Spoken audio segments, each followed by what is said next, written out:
இல்லாட்டி என்ன parliament MP minister மட்டும் தானே பார்த்துருப்பாங்க, என்ன யாருன்னு தெரிஞ்சுக்குவாங்க. சட்டம் எல்லாத்துக்கும் சமனாக இருக்கணும். அரசாங்க வாகனத்தை கொண்டு போயிட்டு மாட்டுக்கு புல்லு வெட்டுறதுக்கு அறுக்கிறதுக்கு இருந்தால் அதுக்கும் சட்ட சமனாக இருக்கணும்.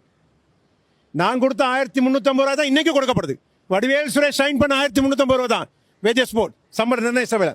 அப்போ அதை விட 2150 ரூபா தரேன்னு சொல்லி வாக்கு வாங்கினவங்க 2150 ரூபா வாங்கி கொடுக்கணும். 2150 ரூபா தான் வாங்கி கொடுப்போம், 1350 ரூபா வேணான்னு சொல்லி சம்பள நிர்ணய சபையிலேருந்து வெளிநடப்பு செஞ்சாங்க. இப்போ இன்னைக்கு நாங்கள் கேட்டுக்கொள்கிறேன் கௌரவமாக, நீங்கள் அந்த 2150 ரூபா எங்கள் மக்களுக்கு பெற்றுக் கொடுங்க. 2150 ரூபா தோட்ட தொழிலாளருடைய சம்பள பெற்றுக் கொடுங்க.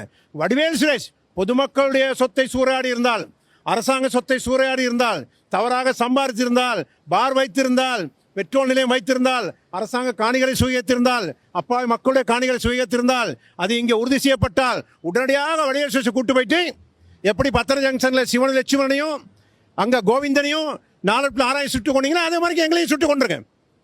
எங்களுக்கு பிரச்சனை, உயிருக்கு பயம் இல்லை. கோல்ட் ஃபேஸ்ட்டை கொண்டு போயிட்டு சுட்டு கொண்டிருக்கேன். ஆனால் அதற்காக மக்களுக்கு வழங்கப்பட்ட வாக்குறுதி 2150 ரூபா வாங்கி கொடுக்கணும். கொஞ்சம் அமைதியாக இருக்கிறோம். தற்காலிக ஓய்வு கொடுத்துருக்காங்க எங்கள் மக்கள். அது குற்றச்சாட்டு வந்து சம்மந்தப்படாத குற்றச்சாட்டுகள் நிறைய இருந்துச்சு. அதில் சொல்லியிருந்தாங்க இந்த நிறைய கட்டிடங்கள் இருக்குது, காணிகள் இருக்குது. நான் வெளிநாட்டுகளுக்கு கொடுத்தாங்க பயணம் போகிறேன். வெளிநாடுக்கு வந்து தகுதி என்னை அழைக்குது வெளிநாடு. நான் இந்த நாட்டு அரசாங்கத்துக்கு காசு நான் போகல. எனக்கு ஐசிஎஃப்டியோ ஐஎல்ஓ ஜிலாஃப் அப்படின்னு சொல்லி சகல நாடுகளுக்கும் நாளை மறுதினமும் நான் போகிறேன். அப்போ சகல நாடுகளுக்கும் என்னுடைய தொழில்துறை சம்பந்தமாக அதற்குரிய ஆய்வுகள் நடத்துவதற்கு என்னை அவரை விசேட நிபுணர்களாக தேர்ந்தெடுத்து என்னை அழைக்கின்றார்கள். நான் அதுக்கு போகிறேன்.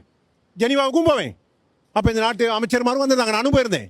ஜெனீவா நியூயார்க்கும் போவேன், அமெரிக்காவும். அது என்னுடைய தகுதி, அதனுடைய கல்வி அறிவு, எனக்கு கிடைச்ச அங்கீகாரம், என் மக்களுக்கு கிடைச்ச கௌரவம். நான் அது போவேன்.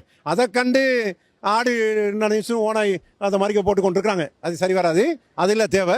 நாங்கள் பாராளுமன்றத்தை பல மொழிகளையும் பேசி எங்கள் மக்களுடைய பிரச்சனை வெளிக்கொண்டோம். அன்சாட்டில் பார்த்தா எங்களுக்கு தெரியும். நாங்கள் அரசாங்க கட்சியிலே இருந்துக்கிட்டு எதிர்கட்சி மாதிரி செயற்படுவேன். ஜனாதிபதிமார்களோட நான் வாக்குவாதம் பண்ணியிருக்கிறேன். அது என் மக்களுக்கு தெரியும். ஆனால் இன்றைக்கி மக்களை வந்து மிகவும் வஞ்சிக்கிறாங்க. என் மக்கள் மிகவும் கஷ்டப்படுறாங்க பெருந்தோட்ட மக்களுக்கு. ஆகவே நாளைக்கு இன்னையிலேருந்து மீண்டும் வடிவேல் சுரேஷ் வேதாளம் மரம் ஏறும். அப்போ என்னன்னு சொல்லி பார்த்துக்கலாம். எந்த நாள் மாதிரிக்கு ஆயிராம நிறைய ஜனநாயக மாதிரி எங்கள் சமூகத்தை ஏமாற்றிருக்காங்க. அந்த மாதிரிக்கு ஆயிராம 10 பேட்ச் வந்து ஏற்கனவே அப்ரூவ் பண்ணது. ஏற்கனவே கேபினெட் அப்ரூவ் பண்ணிக்கு. நாங்கள் 3 முறை 10 பேட்ச் அப்ரூவ் பண்ணிட்டாங்க கேபினெட்டில்.